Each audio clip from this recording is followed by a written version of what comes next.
What's going on, everyone? Jeremy here from the Quartering, and ooh-wee, the plot is thickening. That's right. Now, we had our free speech absolutist, someone willing to die on the hill of free speech, flagging down YouTube videos?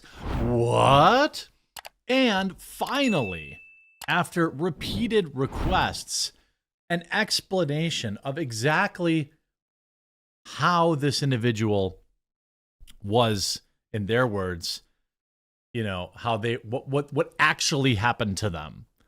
And it's pretty curious. It's pretty interesting. We're just going to have to get into it all because this video is pretty spicy. And of course, you know, the new video going down is very, very, very, very interesting. Quick reminder, Valentine's Day. It's closer than you think. It's like 3 weeks away. You thought about getting a gift? Well, Coffee Brand Coffee has pre-made delicious gift boxes that come with chocolate-covered espresso beans, some delicious coffee, some hot cocoa. You can do the timeline, you know, have some chocolate-covered espresso beans, and you guys share some hot cocoa and then some coffee in the morning. Everything's set up. It comes in a beautiful glossy box, ready to gift to your, you know, the person that you are, that is your Valentine. I'll leave a link in the description. Promo code The Quartering, and you'll actually also be able to save on it. And it supports the channel. Literally everybody wins. Now, very interesting news. Remember when the point was that, hey, you know, these are publicly available images that were getting flagged down on Twitter. And everyone could point to said YouTube video. Well, the YouTube video is now down. However, what you need to see here is why it's actually down and understand the way this system works, which I do, and I will share with you. The video is no longer available due to a privacy claim by a third party, meaning somebody who was in the video, which only was Eliza Bleu, claimed that they, you know, had some sort of private information or images, you know, shared out. And we know that's not true because she was recorded saying that she was really excited about the video coming out. So we now know that, you know, most likely Eliza Bleu flagged down this video. Now, why did she do that? Well, there's certainly a lot of reasons that come to my mind, specifically trying to go back in time and pretend like these images weren't publicly available. Now, unfortunately, the internet is forever, and the video is still live right now on worldstarhiphop.com with 479,000 views. Obviously, I also have the archive of this because I'm not new here. Eliza claims to be some sort of maven of the law. Well, try me, okay? I've got all of the receipts, all archived, because this isn't my first rodeo with a false flagging grifter, okay?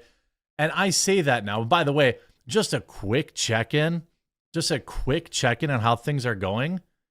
Let's see, lost 380 followers Saturday, 1,600 on Sunday, 163 Monday, nice recovery, lost 279 Tuesday, and now has lost 856 today.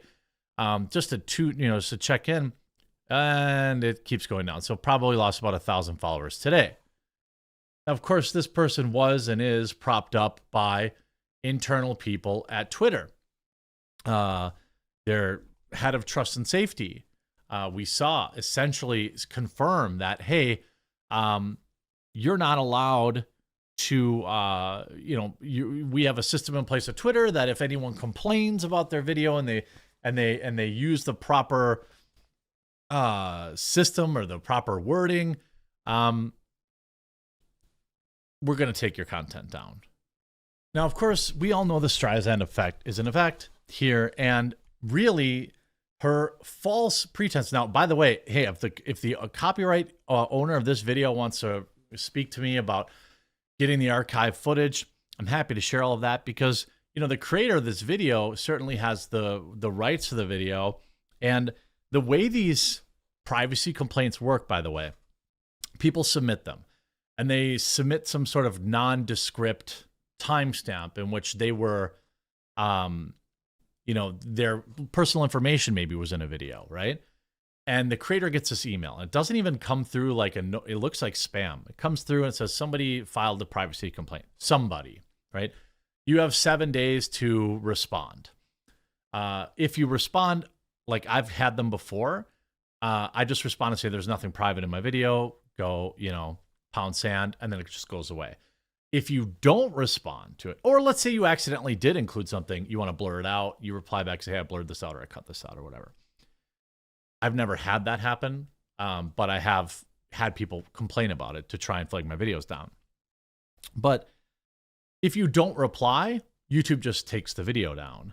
And certainly this video was published, 6 years ago. The person probably doesn't even have access to the particular YouTube channel, I would suspect. And so that's probably why the video got taken down. It probably wasn't because YouTube sided against the copyright holder, which appears to be, again, World Star Hip Hop. And the video is still live on World Star Hip Hop. It's also live on several other areas. So I believe the idea here is she's trying to cover this up, which I still don't understand unless it blows up her whole background story. Otherwise, who cares about this video? I mean, yeah, it's a little cringe, but like, why are you working so hard to try and cover it up? Unless the time frame in which it was filmed kind of destroys your whole story. That's the only scenario I can even think of that you would risk your whole career flagging down videos, destroying your Twitter following, destroying your credibility. That's the only thing I can think about. The only thing I could think is why this person might risk it all, right? So I've been asking, just in genuine curiousness, like this term trafficking, right? It's so it's such an umbrella term. It's difficult to know, hey, was this person like doing things against their will? Were they, participating in acts? Were they doing this? It includes so much that it's difficult to kind of know, like,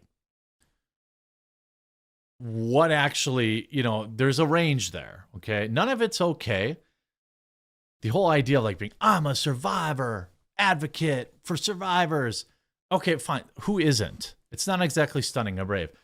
Now, there is a video out there that finally explains exactly what she survived in her own words. Now, I'm not going to show the image, but you can find it on Michael Malice's channel, live on the internet, still a video title, Eliza Bleu on surviving.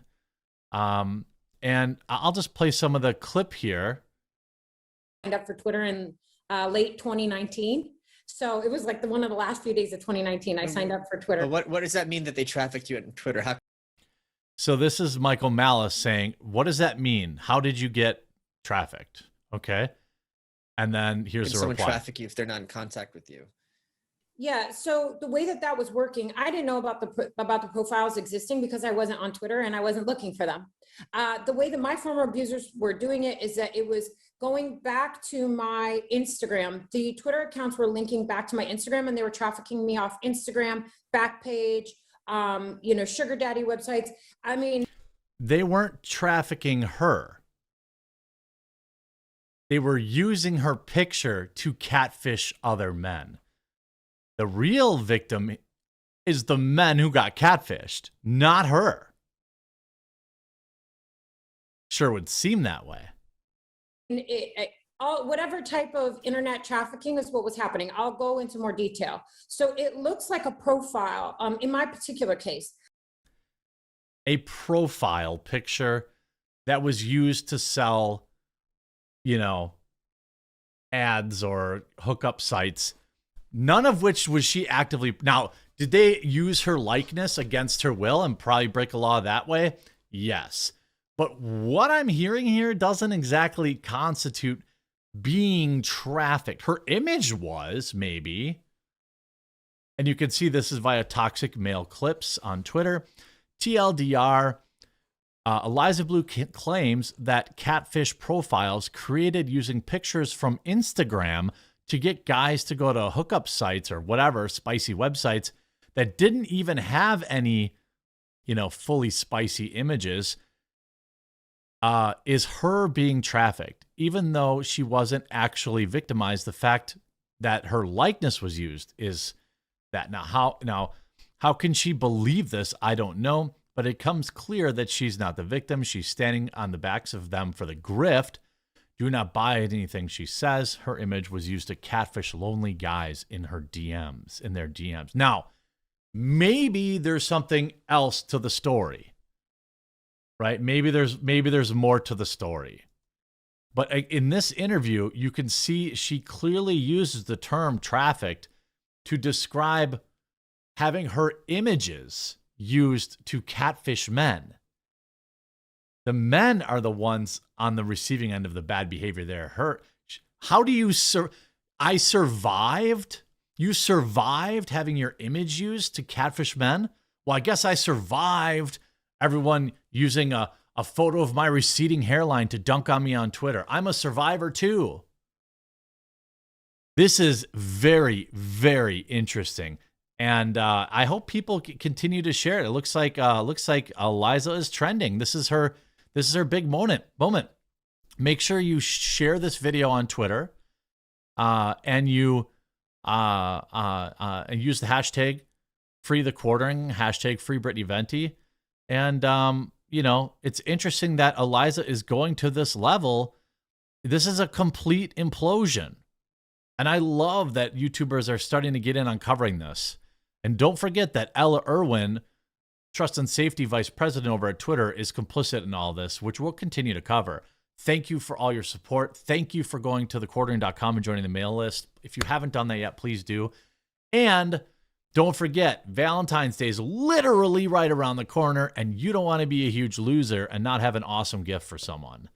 And coffeebrandcoffee.com has our Valentine's Day gift box. These always sell out super fast. Our gift boxes do.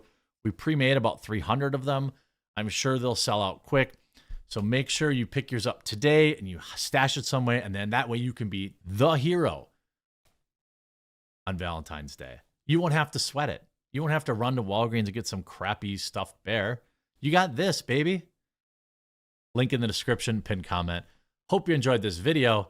This is getting pretty interesting. We'll talk to you again real soon.